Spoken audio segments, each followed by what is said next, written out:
So hello everyone. I'm going to go ahead and get started. Thank you all for taking the time to be here today. Really appreciate it. I'm just going to go over like a 2-minute introduction here to get us going. We'll then I'll then show 2 pre-recorded presentations, video presentations, and then we'll just open the floor. And for those of you who were here last time, I probably talked more last time by tenfold what I plan on talking today. Today's about you speaking and just kind of reacting to these presentations.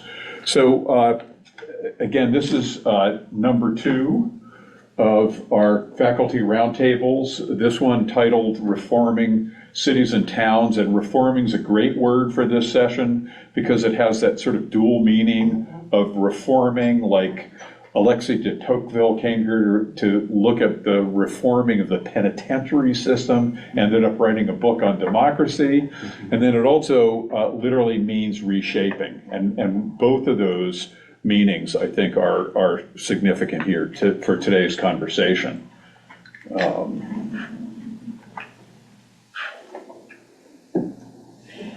Where do I point?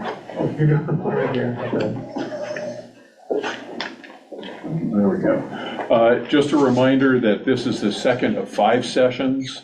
And also, I'll just let you know that the website is up and running. You don't have to, look at this. It's on the School of Architecture website. There's a page devoted to the initiative for adaptive buildings in cities, and then on that is a whole series of information about these roundtable sessions. The recording of the first session is there, including the videos that we didn't actually play in the session, but I referenced to you that we would have them available. So those videos are part of the recording. This session is about this notion of what are we doing as a school that's teaching architecture and urbanism in the context of these 3 imperatives. That climate change is forcing us to retool everything about how buildings and cities are designed and constructed and occupied. When we do that, it will inevitably have an impact on literally every one of the intransigent social, economic, and environmental consequences of our modern way of life. We're also at this dawn of the urban era where literally we're just seeing human population move into cities. This is the context into which, basically the students that we're educating today will spend their careers. I'm not going to spend a lot of time on this, but, in the world that we're part of, here it is, the developed and the developing world. And pretty much almost all of our colleagues out there in the architectural and urbanism world look at the one on the left and say that's good, the one on the right, and that's bad. And I would tell you that there are more problems with the one on the left that are harder to solve than the ones on the right. And then last but not least, there's a huge modern era bias in what are put forward as the solutions to these problems that we're facing today, including climate change. And yes, electric cars will eliminate the use of gasoline to drive cars, but are they really going to solve making our cities better cities? And frankly, I think they're sort of uncontributing to making our cities better cities. And that this is not just theory. These are 2 actual visions of 2 of the greenest, smartest cities in the world, New York and Paris, and what they're going to do over the next 30 years. So really, 100-story glass towers is a solution to climate change. I'm skeptical, to say the least. So with that, we're going to have 2 presentations today. The first one by Patrice Frey. Patrice was the president and CEO of the National Main Street program for more than a decade. And then the second is Michael Grove, who is the Director of Landscape Architecture for Sasaki. And we're going to get two very, very different takes on really what the issues are that we're facing in our cities, and also really what do we want to do if we're going to reform our cities.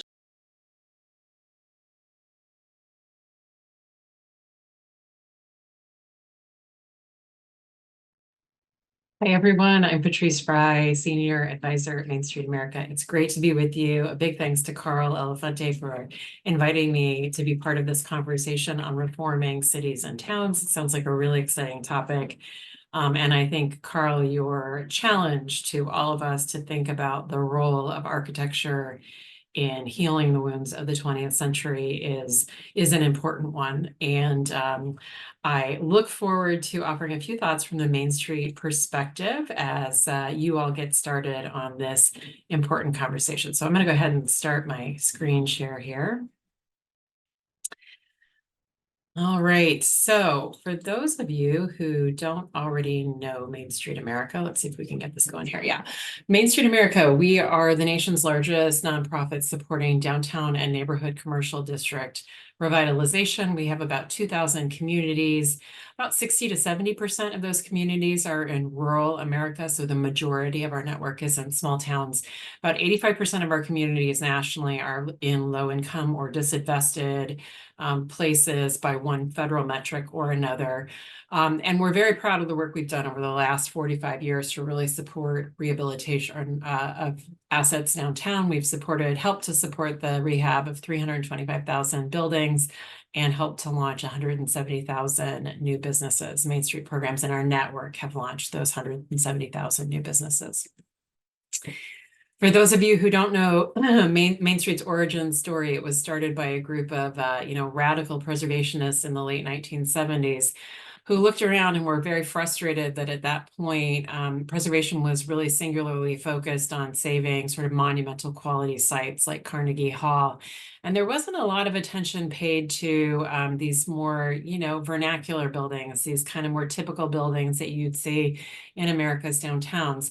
And these places, these historic buildings, older and historic buildings, were being left pretty much for dead as people fled for the suburbs. And so Main Street was really birthed in the notion, because of the notion that these were also important resources, and we had to find a way to reactivate these really wonderful buildings. You can see this is what Asheville, North Carolina looked like in the early 1980s.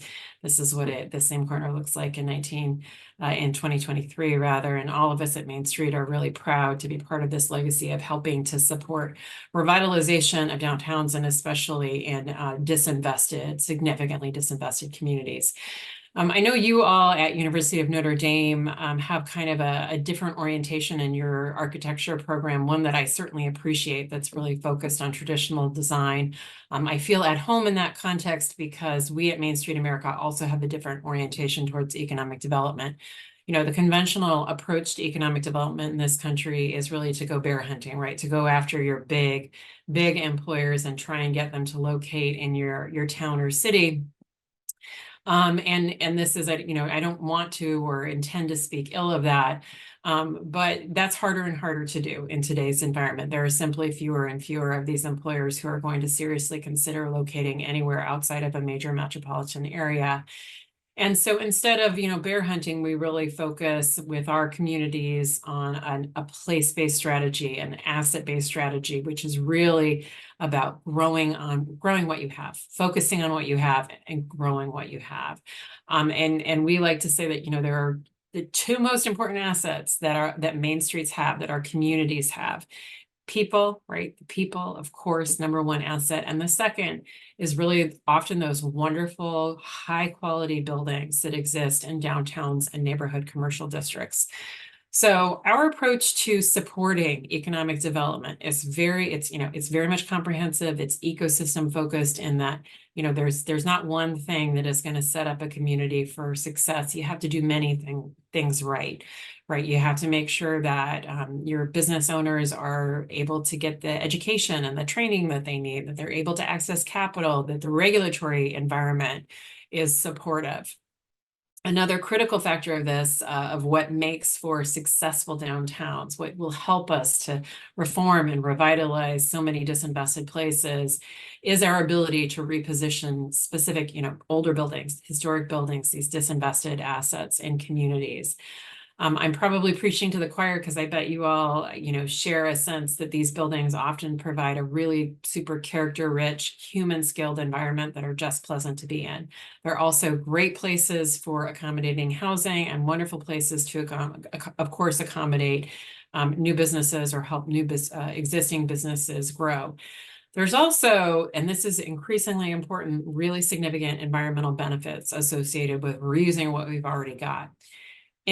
Carbon impacts from construction are very significant. I'm sure this is, something you all talk about. When we reuse buildings, we save 50 to 75% of the carbon that would be expended on a new construction product rather. That certainly at scale is meaningful. And there are a lot of old buildings to save, right? A lot of old buildings to repurpose. If you look at the Main Street network, about 95% of our network reports that they have vacant buildings. 70% say that the fact that they don't have that developed space is holding back economic development. And 85% of our network say they lack housing in their downtowns, and that housing supply does not meet demand. You would think that, okay, we have a supply of vacant buildings and we have the demand for new uses, and these things would just meet each other and we would be able to reactivate these spaces. And yet what we see is tremendous barriers again and again in reactivating downtowns and putting these assets back into productive use. We could spend an entire hour walking through all of these. Instead, I'm just going to call out a couple. Huge financial barriers. That's actually my area of focus. We are building a fund, I hope, to support adaptive reuse projects. But for the purposes of the remainder of this conversation, I want to talk about capacity shortages, skills, specifically capacity challenges as it relates to skilled architects and engineers, as it relates to adaptive reuse projects, and particularly adaptive reuse budgets. Adaptive reuse projects on a budget, right? In a lot of disinvested places, right? A lot of these places that most need to reposition their assets, right? To heal the wound, help heal the wounds, these market failures, et cetera. It's going to be done on a shoestring. It has to be done on a shoestring. And so training up a cadre of professionals to think creatively and to understand how to reposition these buildings economically is also incredibly important. I am not a trained architect. I have only, what I think I understand of the field, I have absorbed from others, which is that currently architecture students in this country do not get much adaptive reuse education, if at all. There's a piece that was published in the British Architects Journal that talked about the lack of training for architects in the UK for adaptive reuse. Everybody, the architects that I've talked to in the field here, stateside, say it's the same issue, that we are not training this group of these upcoming architects to be capable of adaptive reuse in the way that we need to be. This is puzzling to me, both because of the extraordinary demand I see in the field, and also because we know for architecture firms, billables are becoming more and more driven by rehab projects, which should tell all of us we need to be training our architects to do this incredibly important work. And I'm just checking the time here. So I pulled this quote. I thought it was thoughtful and on point from Mark Allen Hewitt, and I certainly won't read it to you verbatim, but he makes the point that architecture programs absolutely have to be training architects in traditional architecture and traditional construction techniques if they want to put capable practitioners out into the world. And I would second that, and only add that not just training in those areas, but also specific studio experience in adaptive reuse. And every student graduating from an architecture program in the United States, in my view, should be required to have to complete an adaptive reuse studio. You all at University of Notre Dame have staked out, I think, unique territory in your commitment to traditional design and traditional building practices. It seems to me that there could be a really important opportunity to extend that in really emphasizing the value of and the importance of adaptive reuse of existing buildings, especially those that are traditionally designed and built with traditional construction processes. That, in my view, is absolutely essential to really helping to revitalize so many places across the country.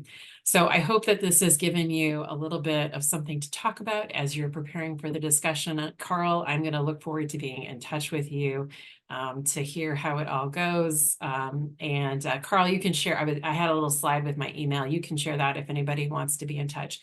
But thanks so much for the opportunity to talk with you today, and I hope you have a great time.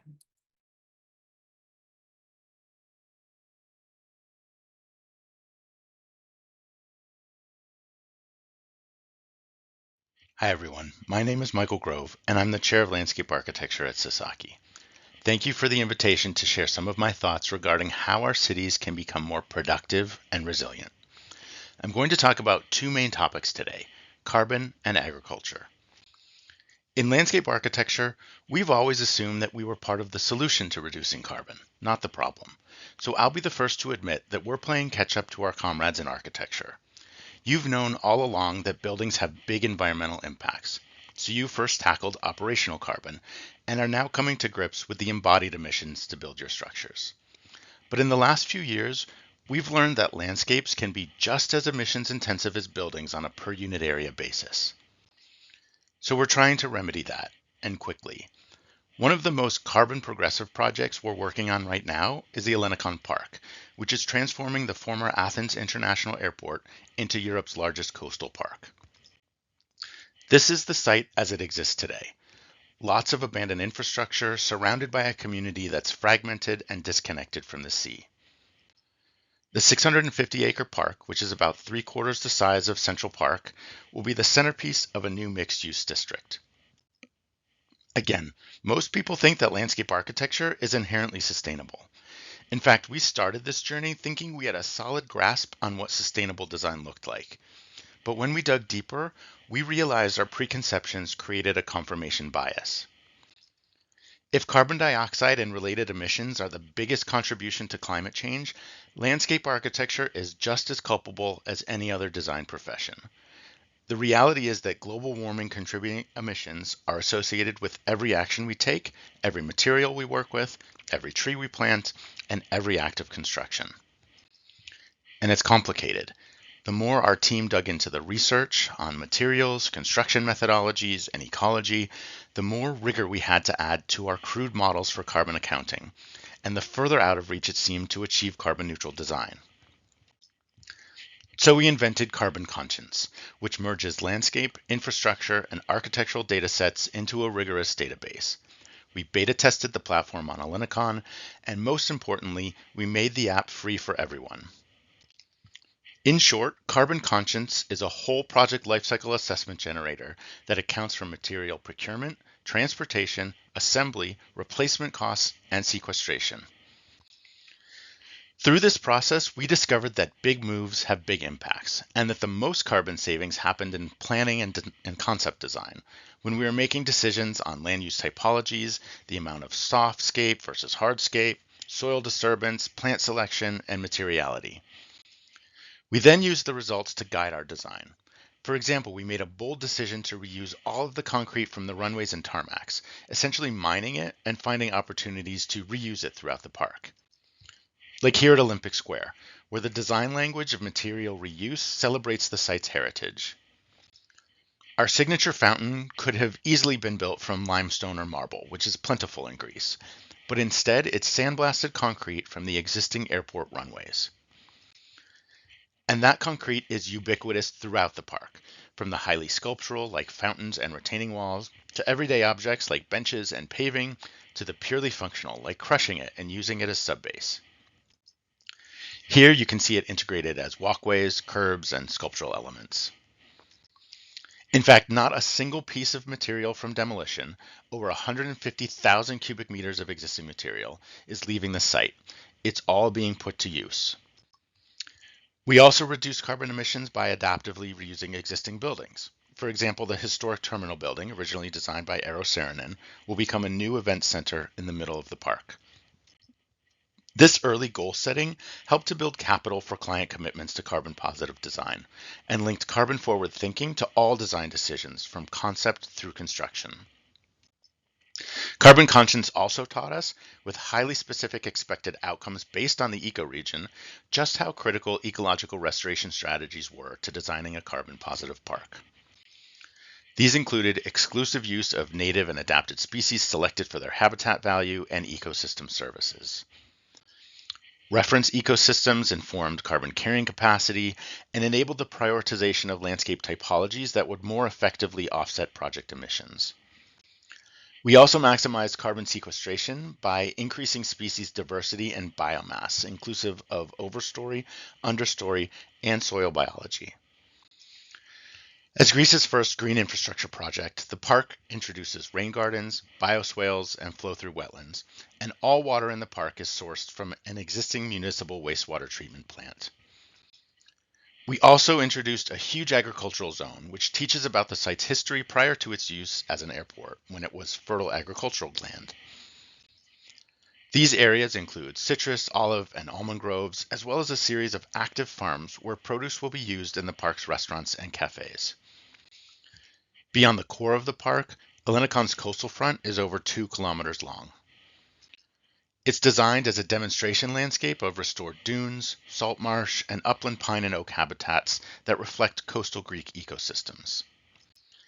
Most importantly, it's built exclusively from natural materials, including dry stack stone, cobbles, stabilized stone dust, and wood as the primary materials, without the use of concrete. Carbon conscience also allowed us to calculate operational carbon emissions, factoring this into early design decisions too. Elenikon Park will be net zero operational carbon on the day it opens because of the energy modeling we did for lighting, fountains, and infrastructure that informed the sizing of various on-site solar arrays integrated into the design of the park. Humans have been building low carbon landscapes for thousands of years, and we think change is not only possible, it's necessary. Another huge contributor to climate change that isn't getting the attention I think it deserves is agriculture, and it's time for us to rethink our relationship with food. Around the world, 47 million acres of rainforest are lost every year to agriculture. In fact, agriculture is responsible for 90% of all rainforest destruction. Most of that land is used to grow commodity crops like corn and soy that are fed to animals so that humans can eat more meat. In China, the problem is especially acute, with people and agriculture competing for the same land. All of China's arable land lies in the eastern half of the country, which also corresponds to where about 93% of the population lives. This conflict has resulted in a sobering amount of agricultural land lost to development, about 16 million acres in just 6 years, and in the decade before that, it lost another 30 million acres. For those of you who need a visual aid, that agricultural land lost in China in the span of 16 years is equivalent to the size of Nebraska. And of the farmland that remains, about 20% of it is contaminated. Again, for you visual folks, those polluted areas represent just about half the landmass of California. China's use of pesticides and fertilizers is also rising faster than any other country.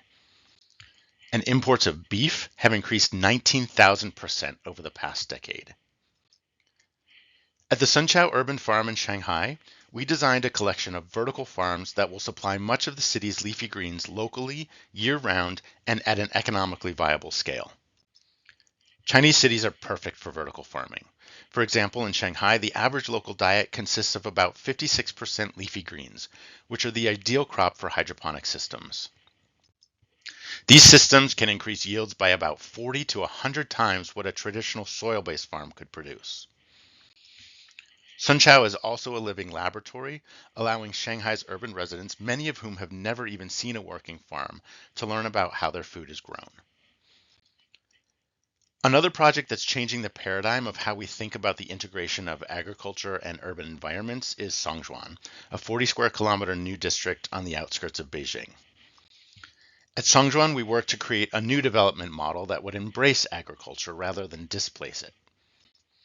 This particular concept built off the use of agriculture to support textiles and fashion, as well as alternative medicine, biotech, and pharmaceuticals, proving that entire economic sectors rely on agriculture to thrive, and that direct access to it fosters innovation and research.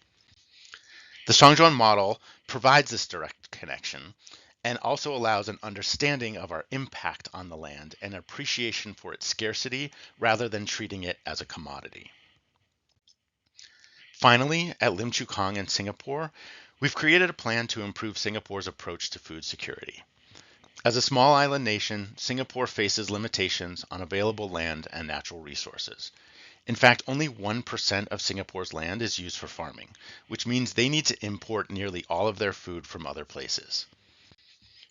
But Singapore is very progressive, and a new government agency, the Singapore Food Agency, has a mandate that 30% of all food consumed in Singapore must be grown in Singapore by 2030. So we developed a comprehensive plan for them that looked at scaling up agriculture operations to produce enough to feed over 1.7 million people annually. And not just that, but to position Singapore as a global leader for urban agriculture research and education, such that they can then create a new economic sector that will export this specialized knowledge to other cities around the world. The concept is the Lim Chu Kang lunchbox, a metaphor for our vision of a modular, stacked, and shareable urban agriculture district. Given the ambitious objectives of the project, we work collaboratively with agronomists to predict production yields and to calculate energy demand, water demand, and generated waste, and then to understand how each would contribute to an entirely closed-loop system. And though this necessitated that a majority of the land at Lim Chu Kang be dedicated to production and vertical farms, at the core we developed an immersive experience for people in this nation of foodies to learn about the future of agriculture. The Hawker Center evolves the idea of the traditional Singaporean food court, known as hawker stalls, where visitors can do more than just eat. Guests can also learn how food grows in a vertical farm, pick their own ingredients, and participate in live cooking demonstrations. Similarly, the Central Market is meant to be an immersive destination where visitors can shop, dine, or take classes at the Culinary Academy. The idea is for it to become a new model for a more engaging, educational, and immersive supermarket experience. If you want more, you can also book a stay in the farm village, where you can harvest food with your family to take home. It's all part of an educational process designed to connect people to the land, but also to experimental technologies that illustrate how we can make farming more efficient and environmentally responsible. The auction arena blurs the boundaries of education and entertainment, allowing food to take center stage. Here you can watch food auctions as produce is sold to restaurants, hotels, and supermarkets, and follow live market prices. The goal is to make the cost of food production totally transparent. Along the main spine, the collaboration market and test plots make research more visible. And it's also the home base for visiting scholars and students to learn from the innovation happening at Lim Chu Kang, which they can then bring back to their home cities. And finally, the logistics center is where food is processed, packaged, and shipped. But it's also an opportunity to get a behind-the-scenes look at these activities, including how agricultural waste is recaptured and turned into energy. I hope that this provides some insight into the issues that we're prioritizing at Sasaki, namely reducing the carbon impact of our work and looking at productive landscapes rather than extractive ones. Thank you.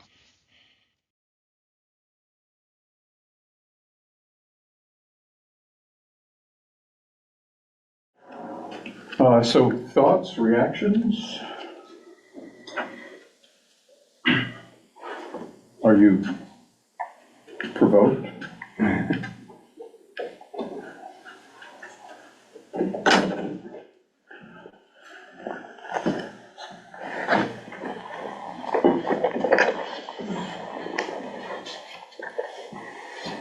Stunned silence. Carl, Phil? so as an interloper here, those who don't know, Phil Sasaki, I direct the minor in sustainability. What these videos you've shown have done for me is what I always say we need to do in sustainability. Well, 1,000 shoulds buy us nothing. One how is everything. Now, the topic of reforming agriculture, landscapes, buildings, this is the how. I talked myself a lot about what we need to do, but now you're showing how to do it. And I'm really pleased to see that here. So thank you.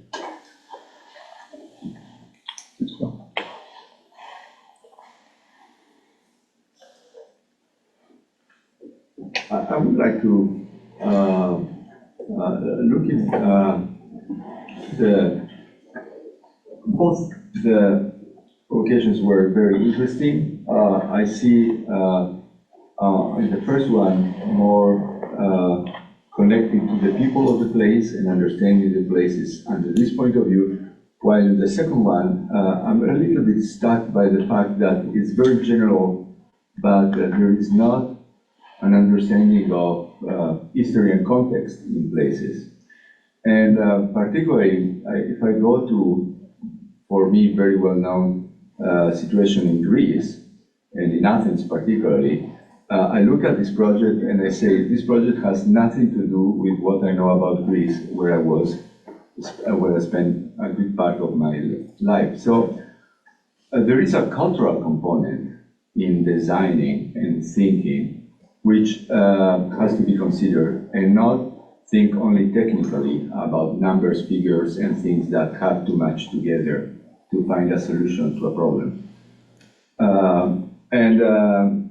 For me, this is the core of every approach we have to do in sustainability. I was just jumping this into the discussion and want to hear comments on this by colleagues. I also had some questions about the second part. Will you speak up? Yeah, sure.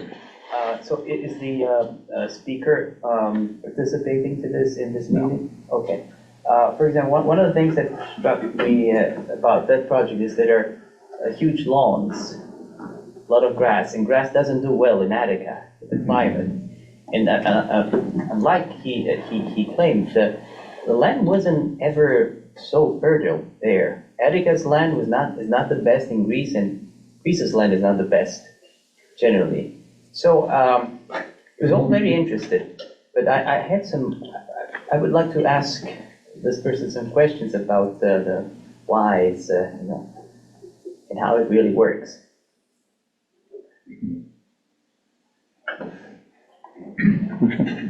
Yeah, I have also similar concerns. Again, will you speak up a little? Yeah. So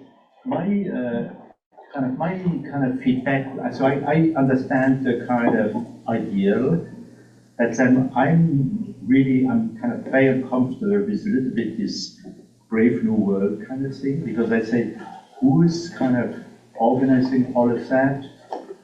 It looks like you need something like a Google organization, something very centralized, very top-down. Because when you look at the way food is still produced in many places of the world traditionally, it's like this kind of multiple converging efforts of small, middle, and maybe sometimes larger organizations and individuals and craftsmen and farmers. And now it becomes really a big industrial complex, which has maybe this idea, but I really question a little bit the politics of it. I wonder who is motivating these people, who is running it, who's doing the paychecks, how is it all working, and if this is government run, and we know also the limitations of kind of government planning from communist regimes, where you have these kind of people who try to kind of organize everything, and it mostly fails because they don't really calculate with real people and real dynamics of small and middle and large economies. Carl, did you pair these deliberately? We have a bottom-up solution for the first one and a top-down solution for the second one. Absolutely deliberately. And I'm more interested in the bottom-up solution. I'm more interested in local control and using the assets that you have and investing in the people that are already there. There's some merit to some of the top-down thinking, and Sasaki does some very interesting work. I agree with some of the sentiment here. It doesn't feel particular to place. It feels like ideas that are being flown in from Boston or where the office is working out of and drop down in Greece or drop down in Shanghai or things like that. Whereas the first presenter is very clearly under the mindset that the local areas can kind of pull themselves up if they got the right financing, if they got the right support, if they got the right professional know-how, if they got the right skill sets in order to do the things that need to be done. And I'm definitely more of a bottom-up kind of solution kind of person. I hate to be the guy that keeps pointing at where we are right now here in St. Joseph County, Indiana, but we're suffering from the Sasaki mindset here. We're selling off thousands of acres of arable land to build battery plants for General Motors in the promise of new jobs and new economic development, where we could have taken all that same money and we could have reinvested it in people who were already here, and we could have regrown downtown areas, and we could have revitalized buildings, and we could have actually made a different kind of positive contribution in the area using the same funds but a different mindset. And so it's interesting that you paired these two mindsets because I'm definitely more of the first mindset and less of the second. At the same time, though, the scale of the problems are so gigantic that in order to actually address these issues, like the loss of agricultural land or some of the issues of climate change that were highlighted, I mean, large-scale solutions are also something we might need to somehow figure out to implement. So I'm not an architect. I don't have no comments on the quality of the works or the kinds of approaches.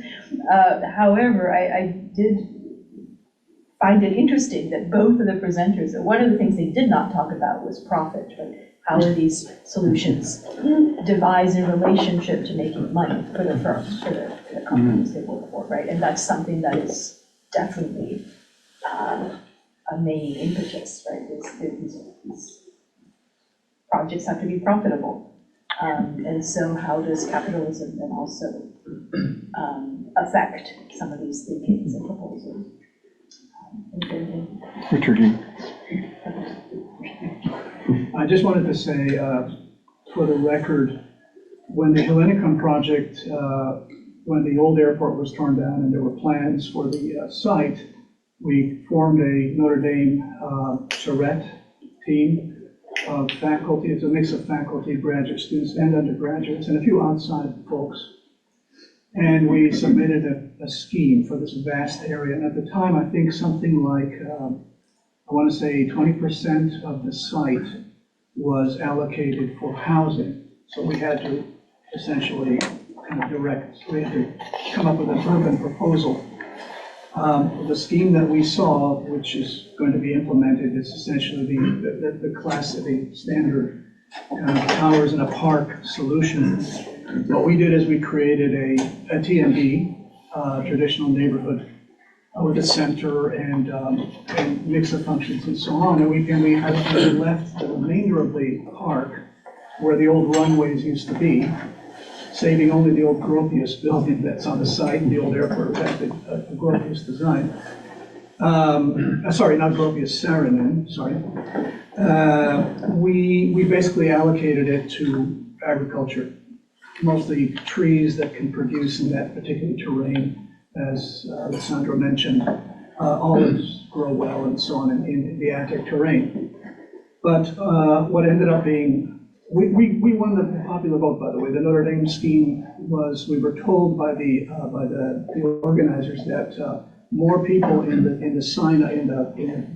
visitors who visited the exhibit that followed selected the Notre Dame scheme as the better, but we didn't win the competition. But one thing that we realized soon after the competition winner was chosen, I think it was an Italian team at the time, was that the buildings that were being proposed and the attitude towards the landscape was so high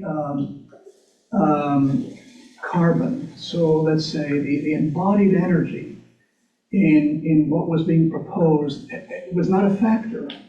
And looking at some of these images in both schemes that we saw, that is a question that lingers in my mind. I keep asking myself, all this glass and steel and concrete, what is the embodied energy? Should we not be talking about landscape together with structuring the urban components, but also the materials that are used, other than breaking up the concrete and so on? The new buildings were all glass and steel and concrete, and we can actually calculate their embodied energy. So, I mean, I just wanted to put that out there. Yeah, so today's session is about reforming cities and towns. Did you feel like one or either of those sessions or both of those sessions actually had something to say about, valuable things to say about what it means to reform cities and towns? Directions for reforming cities and towns? Well, I mean, I've known Patricia for 15 years now, working through the Main Street Center.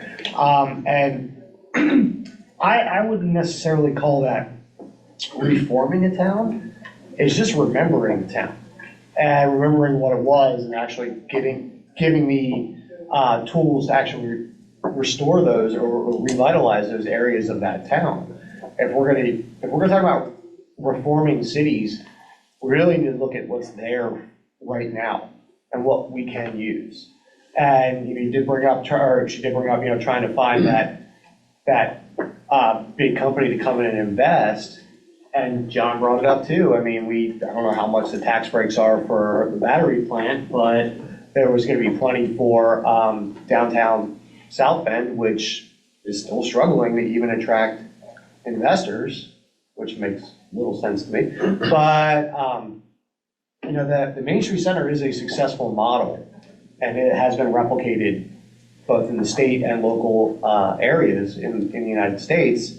Georgia has the Main Street model. They also have Better Hometowns, which is for cities that don't meet the Main Street criteria in terms of population. And they're wildly successful programs because they're thinking about what is already here, rather than taking the 1960s model and just clear it out and let's start all over again. So when we reform these towns, we're really, the first thing we need to look at is what do we actually have? Because it might not need to be reformed, it might just need to be repaired. I saw another hand. I'm not sure. I don't remember whose it was. I wanted to go back to the second presentation.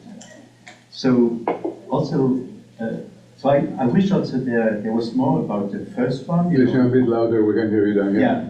So working with what's there and working with the traditions and with the practices we know which are successful, rather than kind of offering what I think is more like a show business. Even this cooking session, then showing the packaging and everything, I think it's kind of really addressing TV audience. It's almost like, okay, the chef, the restaurant which doesn't work.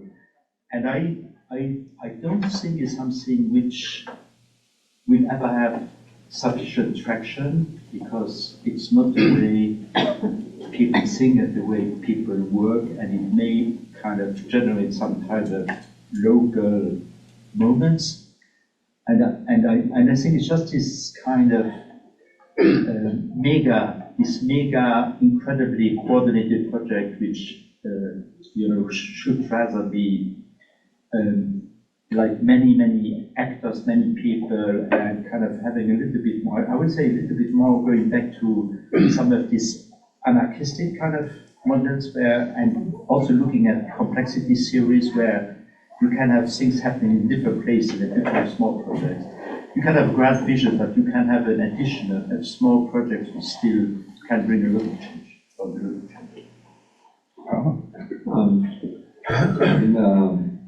I think one of the problems when we discuss about reuse, so we go up to the topic of reuse and the existing city, we typically think about the models of city that existed before the Second World War.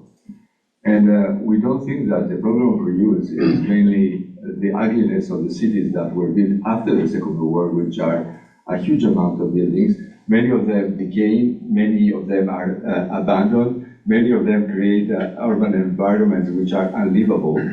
And the topic which I go to what she was referring as barriers to reuse, that was cultural, financial, capacity, code, spatial mismatch. All these are very true.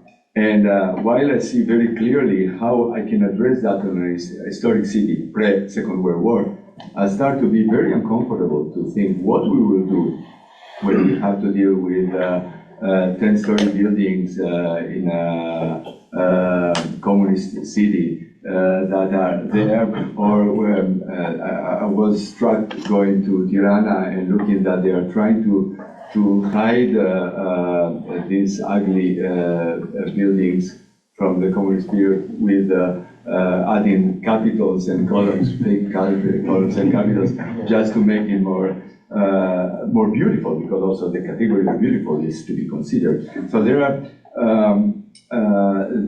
what I want to say is the problem is wider. We tend to select what matches to our best capacity to succeed in our narrative, and why we should be centered to solve problems which look like unsolvable because they are very tremendous. The problem of reuse is important, but I'm wondering if their use of these suburbs and cities that are there have to be retrofitted for more energy efficiency. They have to be retrofitted to create a better living environment, and so on and so forth. So that's a great segue to just switch gears a little bit. And so, you know, we saw two very, very different takes on two actually very much kind of well-known versions of, and actually both very admired versions in their own world of kind of reforming urbanism. What's the conversation about reforming urbanism here in this building? What's our approach to this topic? Well, does it have any familiarity to any similarity to either one of the models that we saw? Go ahead. Well, clearly to the first presentation is the closest thing that you can come to this class. And most of what we do in cities has to do with additively transforming buildings. We can add to them, subtract from them, and that sort of thing. And that's why actually the first presentation was much more promising, because at least although under the guise of telling people what they have, in other words, that's very important. The problem is what happens when you add to what you already have, because the addition, for example, the project in Athens has shown, if you have these high rises, okay, you're no longer in a particular place. That's the problem with the second presentation, is that it completely ignores the sense of place. It is Athens, but we wouldn't know. It could be Rio de Janeiro, it could be Nairobi. It looked a lot like China, didn't it? It could be any of those. So one of the most important questions that should be an important item under a reforming city, as you said, the reforming has to do with form as well, right? The reform has to do with making form again, but the form of the city. So the reform has to do primarily also with giving a sense of place. And once the sense of place is harmed, which is why the Main Street group understood that, and maybe they didn't use those terms, but once the sense of place is harmed, then therefore it's difficult to reform cities like that, because you have to keep adding. The second approach actually ignores completely whether one is in Athens or anywhere else. So one of the important things for reforming cities is to maintain, develop, continue, elaborate a sense of place. Because the sense of place isn't given once and for all. It changes too. Except it doesn't change every Tuesday. I mean, that's it. So what one can actually, that's the important thing, is to have the long-term vision toward the future while keeping a sense of place. That's the part that is the purely technological approaches don't address. You know, it's very interesting if you actually wind down to Sasaki's work in Athens, if that's not wherever it is, and you look at their work in China. Can you speak loudly, because I barely can hear you there, John? Yeah. If you went and looked at Sasaki's work, Sasaki themselves, and you look at what they just presented here, and you look at what they presented 2022, one of the roundtable that we had here, In China, they look exactly the same, except for the title on the presentation. It was actually a similar project with airports, and the approach is exactly the same. So I think you're pointing correctly. How do you address the idea of reforming? And I see this even in new cities, when building new cities, how do they approach it? Nairobi is a good example, a new city, same issue going on there. They're building 3 different cities there, and they're using the same model of Sasaki, which is very sad. But they're losing land, which is arable, and it's turned into glass boxes.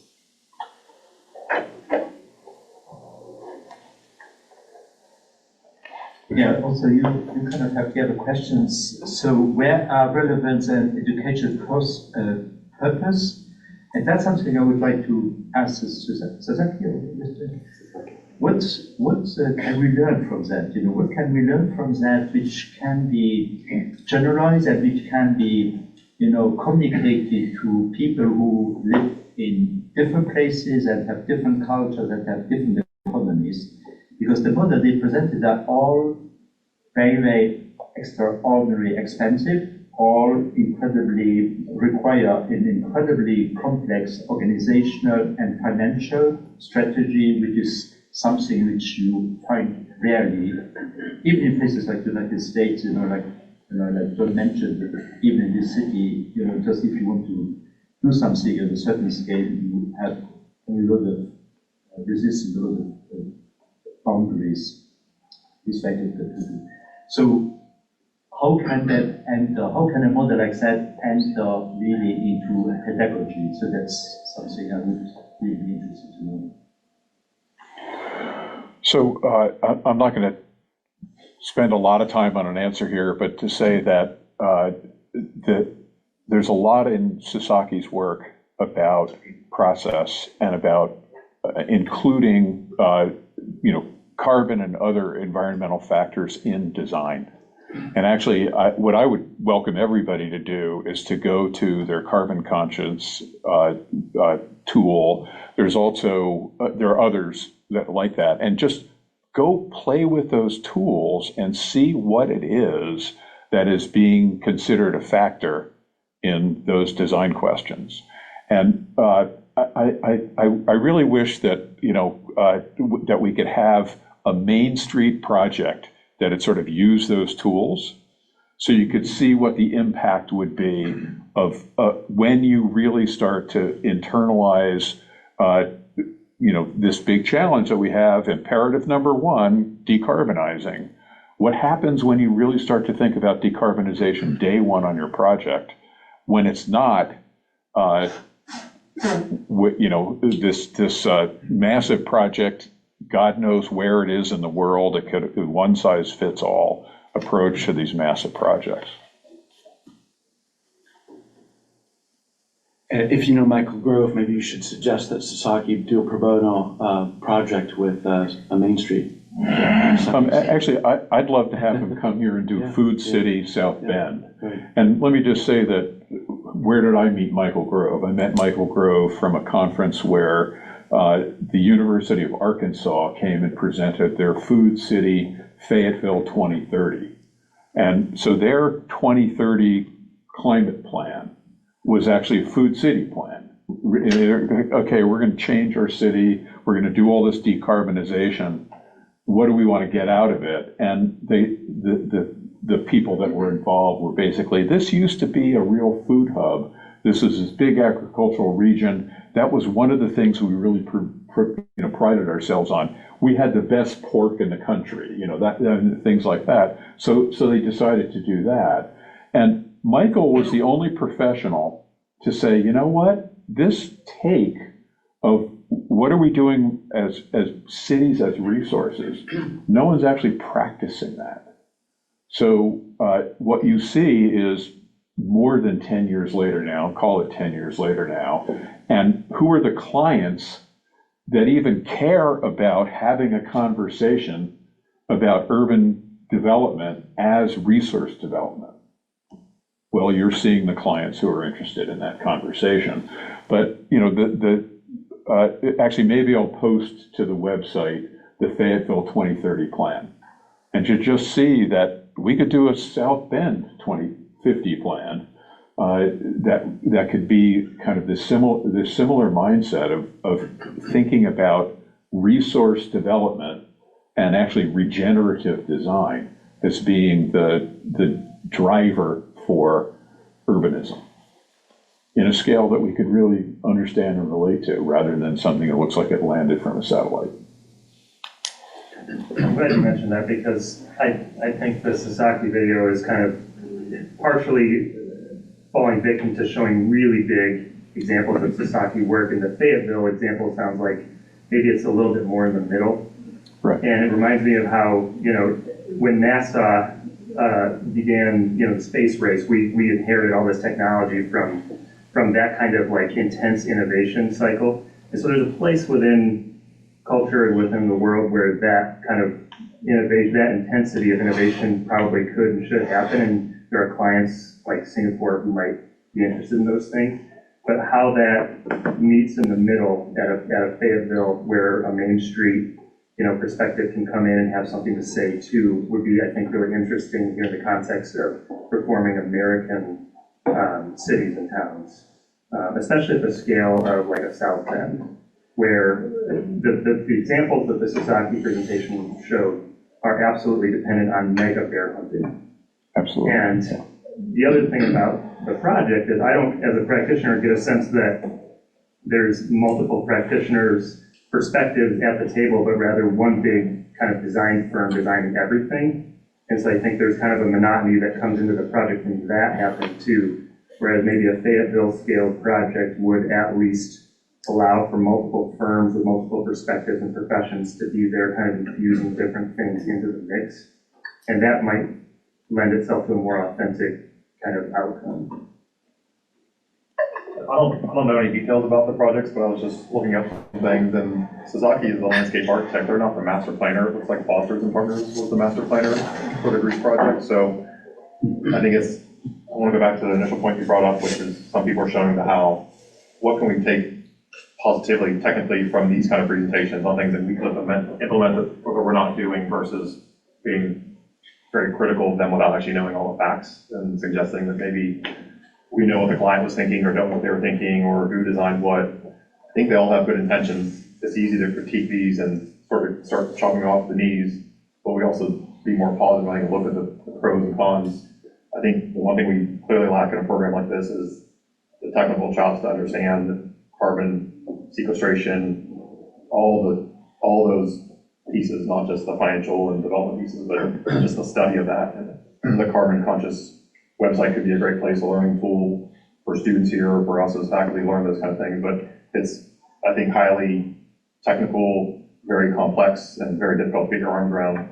And I think we're spending some time critiquing design issues that, again, these are high-level plans that are yet to be executed. But it looks like the Greece project is a Foster master plan, and so they're doing the landscape. So they're sort of sub to the big design. Yeah, follow up on that comments, I agree with what Jason just said. So I think parallel give us two very different model, right? So actually, my understanding is we should not hang up on any of those. Then we try to find a place for us as a school where we sit, right? So relate back to what we can do better. I think adaptive reuse, the interesting idea, every school should teach adaptive reuse studio. It's good, it's a great idea. And also we probably can integrate a little more landscape design in our urban studio as well. We just haven't talked that enough, right? Rather than just draw a green box or a green triangle, we really should think about landscape design as a part of urban design and planning. So this is something we can improve. And of course, the technical part of our teaching. So I think it's so easy for all of us to respond to the image right away. Here, we are here to talk about us, ourselves, rather than be a critics to other people's proposal. I think that's the main takeaway I hear from this two presentations. I didn't see the two videos. I'm sorry, I was in a dean's meeting. But recently I've been thinking that one of the issues that is going to determine the future of the planet is going to be a time context that matters, and matters immensely.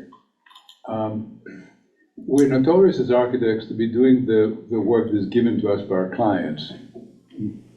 And we are doing it without a very clear understanding of what is happening and what may be happening 10, 30, or 50 years down the line. Recently, I've become very aware that one of the fundamental forces that is coming to the world in a 50 to 100-year period is a contraction of the world's population, a massive contraction, a demographic contraction, that might lead us from about 9 million people to maybe 5 or 6 within this period of time.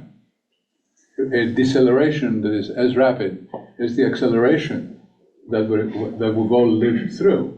And I think it would be fair to say for the ones of us that appear approaching 80 years old, that we've seen in the 60 years of our professional exposure, nothing but extraordinary paces of growth, hysterical dealings with growth in the form of buildings and places that are generally out of control.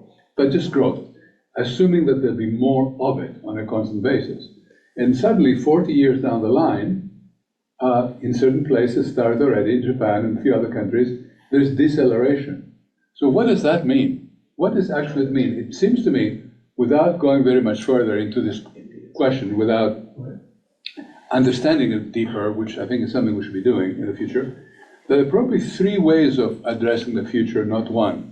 One of them is to continue to build with effect on the idea of place. The other one is to know how to deactivate what we're doing, how to tear things out and down. And the third one would be learn how to repair. And that, I think, is an agenda that's so drastically different from what we experienced the last 50 years that is remarkable.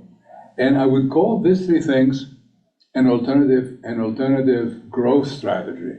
It's a different kind of growth. It's a growth that is not about more, but it's about different kinds of more. In one case, it'll be more city. In the other one, it'll be more nature. And in one case, it could be more consumption. In the other case, it could be less consumption. And I say this because if we recognize that on a spectrum of possible places, we are not all going to live in metropolitan centers, because many of these issues that are shown by high architects are either about making metropolitan culture or adding to metropolitan culture or promoting metropolitan culture. I think the wisest thing of thinking about the future is also understanding the world in terms of a spectrum of examples that start with the way, looking at 1950, from villages, towns, and cities that operated on a relatively self-sufficient basis, or a base that was connecting one to the other, but not with the kind of dominance that we're expecting today, economic dominance and political dominance, perhaps.